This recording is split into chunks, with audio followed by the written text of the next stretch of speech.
So continuing with our theme, reporting some of the experiences from our retreat. In addition to the Nundo practices this past winter, then we were also advised to meditate on the lamrim, and I think we all did that in our own unique way. And so I went through the lamrim chimmo, and I would just take a few pages, read through it, and then stop and contemplate, really reflect on what it was saying. And then, to the best of my ability, I would have at least 2 or 3 seconds of single-pointed concentration, constituting the meditation portion.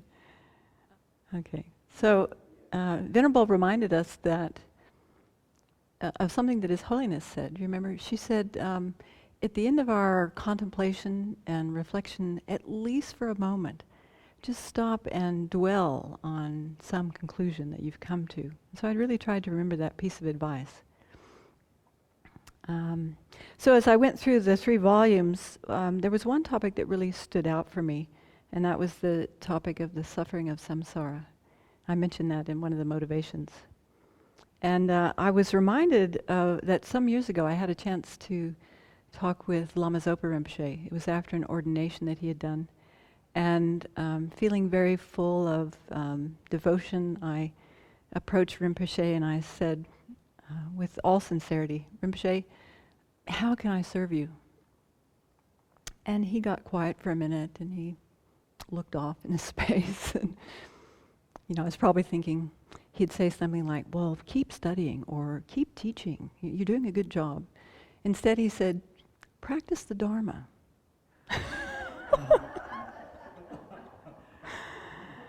Practice the Dharma, meaning let go of your attachment to this life. So that's been advice that I've been trying to follow, but especially this winter, I lingered when I got to the middle scope. Because although that topic is not too difficult intellectually, it's certainly difficult to integrate and to bring into our awareness day to day. So the attitude shared with persons of medium capacity is disgust with cyclic existence. And so as I mentioned, on a scale from 1 to 10, I'm hardly on the scale of having disgust, full-blown disgust. I mean, for suffering, manifest suffering, no problem. Suffering of change, that's more difficult.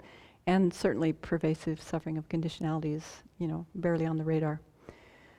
So it was very fruitful meditation. And the beauty of the presentation by Lama Tsongkhapa there in the Lamrim Chimmo is that he goes through the 8 sufferings of being a human and spells out 5 very distinct sufferings that you can reflect on.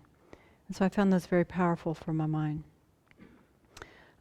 So given a choice, I suspect that most of us would rather not do this meditation of looking into suffering. And yet, it's imperative that we do that. Why? Because we won't achieve enlightenment without bodhicitta. And without great compassion, we can't accomplish bodhicitta. And without understanding our own suffering, there's no way to generate great compassion for others' suffering. So, and some of you probably have recognized, the more we understand about our own suffering, to that degree, then we can really, it seems, we can benefit others by relating to their suffering. So Lama Tsongkhapa quotes Aryadeva, who said, "How can one who is not disenchanted with this world appreciate peace?" And I think that might be one of the more difficult aspects of, trying to sell the Dharma. Not that we're doing that, but in presenting the Dharma, when we're saying, it's easy to say, this brings suffering, but what's the alternative that we're offering people? Peace is a little more nebulous to hold on to. But anyway, we also had this verse from Precious Garland, "From non-virtue comes all suffering, likewise all negative rebirths. From virtue comes all positive rebirths and the happiness within all births." So the sobering thing about this meditation was to have just a stronger awareness of how most of the things I've identified in my life as pleasurable have been motivated by attachment. In other words, it's now sitting on my mind stream as a cause of suffering. That's sobering. And on one hand, you can say, well, isn't that obvious? But when you have an awareness like that, when it touches you deeply, like it can in retreat, then it changes you. Like, oh, that's serious. We got to get serious about this. Again, it can be one of those morning meditations. Like, yes, today, as much as possible, I'm not going to harm others. Today, as much as possible, I want to benefit others. Today, as much as possible, I want to generate bodhicitta in all my actions, and to develop a disgust for cyclic existence. It almost sounds like we're going to have a bad day, doesn't it? But actually, it's a realistic state of mind. So there's going to be less disappointment, less dissatisfaction, less opportunity to create causes for suffering.